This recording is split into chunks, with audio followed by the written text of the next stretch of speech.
le député est élu pour 5 ans. Toutefois, son mandat peut être repoussé, alinéa 1, sauf s'il y a une situation d'urgence, ou il y a un autre petit alinéa qui parle de convenance. Quelqu'un peut sortir cet article.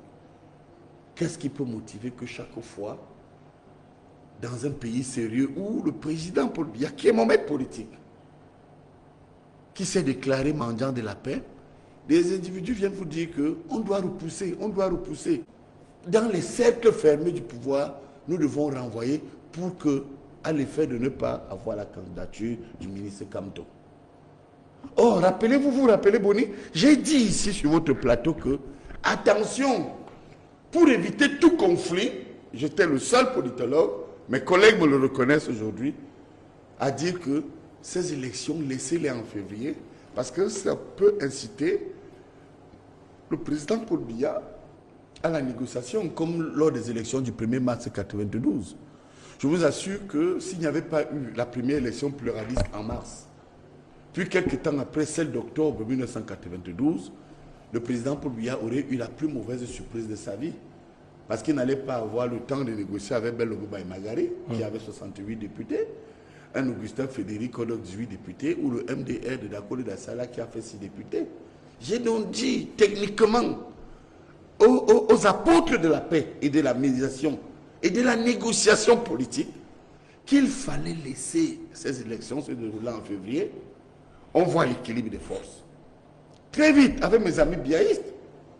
D'ailleurs, Rondo, excuse-moi, je ne trahis pas un secret, il m'a dit dans cette réunion que non, si on le fait, on va découvrir nos faiblesses, les faiblesses des autres et tout ça. Donc, vous voyez parce qu'ils reconnaissent qu'ils ont des faiblesses. Il y a des gens qui ne servent à rien au président Paul Biya.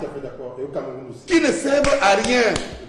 Je vous dis que si on allait aux élections en février, le président aurait pris le pôle de l'impopularité des gens qui prétendent, qui parlent en son nom. Un dernier point important, et qui est bien à souligner, quand même, vous voyez, tout le monde a parlé du vote ici. Vous savez, c'est le pouvoir qui arrête le pouvoir. C'est le contrôle qui arrête la fraude aussi. Le contrôle est un pouvoir. L'élection se joue au bureau local de vote. La commission locale de vote, c'est-à-dire, prenez certains opposants, demandez-leur, nous avons combien de bureaux de vote dans le cadre de l'élection présidentielle. Moi, j'ai été membre de plusieurs commissions centrales de compilation des votes, au comité central à l'époque. Je peux vous dire que d'expérience, nous avions 26 800 bureaux. Demandez à certains opposants, vous préparez l'élection présidentielle, combien de bureaux de vote avons-nous actuellement? Il y avait officiellement 25 000 plus les 1800 fictifs. Non, pas vous, moi non. Il ne faut pas dire moi. On avait comptabilisé 25 000, mais il y avait d'autres bureaux de vote qui avaient été mis dans le... Même chez nous à Yabassi, il y a eu des bureaux de vote que les gens n'ont pas comptabilisés. Même si on part à 25 000. Il faut donc dire à tout Camerounais qui voudrait aller aux élections, mon cher et mon frère Coupi, que attention, aujourd'hui, quand vous voulez aller aux élections, à l'élection présidentielle, il faut avoir 31 000 scrutateurs. Bonjour les enfants, c'est papa. Mon mur est un asile psychiatrique à ciel ouvert et ma salle d'attente est toujours bondée. Bienvenue à la clinique les enfants. Ça me fait toujours un plaisir d'écouter cet équilibriste de Messanga Nyamding parce qu'il est vraiment l'expression même d'un homme qui se cherche, un homme perdu. Mais il donne des informations importantes. La première que tu dois noter maintenant, c'est que pour les élections présidentielles, il nous faut 31 000 scrutateurs. Première chose, ça veut dire qu'il doit avoir 25 000 bureaux de vote, donc 31 000 scrutateurs pour surveiller. Mais Sanga Nyamding vous dit encore quelque chose de très important. Le bureau local de vote, c'est la base de la fraude. Le bureau local, ça veut dire que dans chaque bureau local, il doit avoir une armée pour lutter contre la fraude. Mais Sanga part plus loin.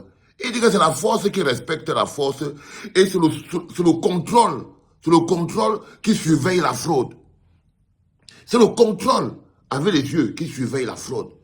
Et M. Sanga Nyamding, avec arrogance, essaye de se vanter du fait que comme le RDPC contrôle toute l'administration, les fonctionnaires, les policiers, les gardiens de but, les gardiens de prison, les gardiens de vie, alors le RDPC est fier de pouvoir se vanter d'avoir 31 000 scrutateurs dont ils peuvent bourrer les urnes comme ils veulent. Mais Messanga, tu te trompes. Le peuple est 1000 fois plus nombreux que tous les militants du RDPC. Crois-moi, ce n'est pas une élection qui se passe entre Paul Biya, le RDPC et un parti d'opposition. Non, c'est une élection entre Paul Biya, c'est un fight entre Paul Biya et son système RDPC contre le peuple debout et aujourd'hui déterminé. Et crois-moi, ce n'est pas 31 000 spectateurs, scrutateurs qui peuvent dépasser le peuple. Vous avez compris ce que j'ai dit. Ça veut dire que vous partez maintenant dans l'organisation de l'homme qu'on appelle Baba Abdourahmane, les VAR, les vérificateurs des élections. Vous allez là-bas et vous vous inscrivez là-bas. Il y a un lien qui circule de ça. Et en ce moment, on va demander à Abdourahmane si on n'a déjà pas encore atteint les 31 000 scrutateurs. Parce que nous, on ne va pas prendre 31 000 scrutateurs. Le peuple est bourgeois. Le peuple est bourgeois, le peuple est riche. On fait quoi avec 31 000 scrutateurs? Alors qu'on peut avoir 120 000 scrutateurs. Alors qu'on peut avoir plus de 100 000 scrutateurs. On fait quoi avec 31 000? Le peuple est riche. Le peuple n'est pas un parti politique. Le peuple ne jongle pas à chercher les adhérents comme les partis politiques. Non, le peuple c'est l'entité même. Le peuple c'est la puissance même. C'est la force même. Le peuple, ce n'est pas un groupe qui cherche. Le peuple ne cherche pas les scrutateurs, Messanga. Tu te trompes. C'est le peuple qui scrute. Le peuple ne cherche pas les scrutateurs, monsieur Messanga Nyamding. C'est le peuple qui scrute. C'est le peuple même qui regarde. C'est le peuple même qui décide. C'est parmi le peuple qu'on vient chercher les scrutateurs. Donc c'est le peuple, l'entité supérieure. Donc les informations que vous prenez en ce moment sont des informations extrêmement importantes. Et on doit avancer vers ça. Notre structuration, partage petit. Notre structuration doit être claire. Les bureaux de vote, vous voyez par exemple, Messanga Nyamding se vante, oh, il y avait 25 000 bureaux de vote. Sambakalu, et il veut se moquer des opposants, hein, le gogol qu'on est en train de chasser du RDPC là. Il dit que si je demande à un opposant maintenant combien de bureaux de vote il a, non. Frère, laisse les opposants en paix. Ce n'est pas la vie des opposants que vous détruisez 24 sur 24. Non. C'est la vie du peuple camerounais. C'est le peuple camerounais qui doit savoir le nombre exact de bureaux de vote qu'il y a, de bureaux locaux de vote. C'est le peuple qui doit savoir. Ce ne sont pas les opposants. Si vous demandez à un opposant, est-ce qu'il sait? Non, mais Messanga Nyamding. C'est au peuple qu'on doit donner toutes ces informations. Et aujourd'hui, par rapport à la clinique et aux milliers de partages, et au fait que c'est nous qu'on contrôle le truc, tu vas expliquer. Le peuple aujourd'hui sait que non. Ok, si vous avez 25 000 bureaux de vote, c'est pas beaucoup. C'est pas beaucoup pour un peuple qui veut le changement. 25 000 bureaux de vote à maintenir à la loupe. C'est pas beaucoup. C'est pas beaucoup. Mais le plus dingue, j'ai failli oublier. Messanga explique donc qu'il y avait 25 000 bureaux de vote. Et Sambakalu rappelle que non. Il y avait peut-être 25 000 bureaux de vote, plus les 1500 combien de bureaux de vote que vous avez créés fictivement. Ça veut dire qu'ils ont même créé des bureaux de vote qui ne sont pas répertoriés sur la liste des bureaux de vote normaux. Donc quand toi, Messanga, tu dis que le bureau local de vote est l'endroit le plus important, officiellement, on met 25 000 bureaux de vote pour l'élection présidentielle. Mais vous partez encore créer 1500 bureaux de vote dans un coin où personne ne sait. Comment vous pensez qu'on ne va pas arriver à la violence? Comment vous pensez qu'on ne va pas arriver à la violence? Vous parlez même de quoi? Les enfants, ce que j'essaye de vous dire, et ils ne veulent pas le dire, mais ils le savent tous les jours. Ils savent que ça va finir aux mains. C'est aux mains, ça va finir à terre. Il n'y a pas une autre option. Paul Biya et son système ne sont pas prêts à autre chose que finir à terre. Et ils nous disent à nous que si on a peur de finir à terre, tant mieux pour nous, on fuit. Parce qu'eux, ils sont prêts à finir à terre. Il faut comprendre ça. Que non, le gouvernement de Paul Biya, les Fameux Ndongo, les Messanga Nyamding, les RDPC, les jouisseurs, qui ont transformé le pays en un no man's land de miséreux à ciel ouvert, sont prêts à laisser leur vie pour leur prébande. Ils sont prêts à se battre pour toute leur vie pour que Brenda parte toujours skier avec sa copine brésilienne. Ils sont prêts à rouler à terre pour que Famondogo continue de jouir de la vie et à rouler dans le champagne. Ils sont prêts à tout et à tout pour que Motazo boive toujours son pécus. Boive tout son pécus. Personne ne le stoppe. Ils sont prêts à tout et à tout pour avoir toujours ces parkings de 20 voitures, 30 voitures. Ils sont assis dedans. Ils disent qu'ils veulent sortir avec qui aujourd'hui, la Ouma ou bien la machin truc. Ils sont prêts à tout. Ils sont prêts à tout pour continuer de piétiner le peuple. C'est de ça qu'il s'agit. Mais ont-ils la détermination du peuple? Sont-ils plus énervés que le peuple? Ont-ils plus à perdre que le peuple? Nous, on a encore quoi à perdre. Même la vie, il ne nous reste que la vie. Et l'air même qu'on respire commence à être pollué. Parce que si on disait même qu'il nous reste l'air qu'on respire, vous respirez les poubelles. On respire les ordures, l'odeur des mouches. Donc même l'air qu'on respire est compromis. Donc on n'a pas à se demander de quoi il s'agit, les enfants.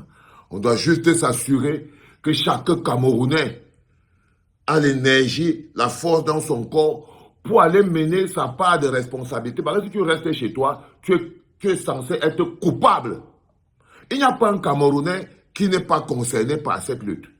Il n'y en a pas un. Si vous croisez votre voisin et il croit que c'est vous qui allez aller lutter, pour que lui, il dorme chez lui en disant que non, d'une manière ou d'une autre, il faut lui rappeler qu'il est tout aussi concerné. Parce que c'est dans vos maisons, non? Mais parfois le camion vient, ça vient te trouver dans ton lit. Oui!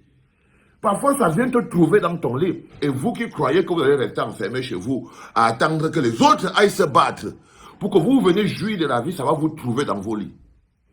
Comprenez que ça va vous trouver dans vos lits. Pourquoi? Parce que vous êtes Camerounais. Et que cette situation est une situation qui touche chaque personne qui a le sang camerounais dans son corps. C'est comme un virus. La souffrance que nous vivons est comme un virus que Paul Biya a inoculé dans les Camerounais. Et chaque Camerounais qui vit, même celui qui fait comme s'il ne connaît pas, il n'est pas au courant. Même si celui qui veut montrer qu'il ne sait rien et tout, ou celui qui veut jouir par ignorance et tout. Non. De vous tous, là, chacun va se retrouver au niveau du guichet pour payer. Pour payer la note. Pourquoi j'ai payé la note? Parce que tu es Camerounais. Quand c'est le sang du Camerounais qui doit couler, quel que soit l'endroit où tu te trouves, quel que soit le type de Camerounais que tu es, si c'est le sang du Cameroun qui doit fertiliser le sol, alors ce sera aussi le tien. C'est comme ça que ça fonctionne. Quand c'est pour les Français, c'est pour les Français. Quand c'est pour les Anglais, c'est pour les Anglais. Quand c'est pour les Maliens, c'est pour les Maliens. Quand c'est le sang du peuple qui doit fertiliser le sol, on n'y peut rien. C'est comme ça. Et vous devrez être fiers. Vous devez être fiers d'être cette génération. La génération qui est obligée de faire des pionniers de la liberté. La génération qui va pouvoir raconter aux autres générations que les Oumyobé, les Osende Afana avaient été stoppés au milieu de la route. Mais nous, on est venus derrière en mode néocolonie. On a tout foutu en l'air et on a tout restauré. C'est ça qu'on doit raconter notre histoire. Parce que c'est ça que les Traoré, Abdoulaye Traoré raconte à Burkina Faso. C'est les autres que les gens vont rencontrer au Sénégal. C'est les autres que les gens vont rencontrer au Niger. C'est tout, c'est le processus de toute l'Afrique libre. Cette génération racontera à la génération qui va venir que le néocolonialisme, nous l'avons stoppé. Nous avons appris à produire ce qu'on mange, où on dort, à faire nos routes, à créer nos médicaments, à faire notre propre école, faire notre propre langue. On a appris à être autonome, au moins 100 ans d'indépendance plus tard. Ok les gars? C'est très important à comprendre. Donc vous avez toutes les données, hein? N'écoutez pas le rampant de Messanga Yamdien, il est dans son délire, mais c'est un peu normal. C'est un peu normal qu'il soit dans son délire. On a donc besoin de, il dit 31 000 scrutateurs. Je crois nous on a même déjà dépassé la barre des 31 000 scrutateurs depuis. Allez sur la VAR, vous allez voir. C'est-à-dire que les Camerounais sont déterminés. Nous, on va partir sur 200 000 scrutateurs, Messanga Yamdien. Vous n'êtes même pas encore né pour savoir ce qui va se passer.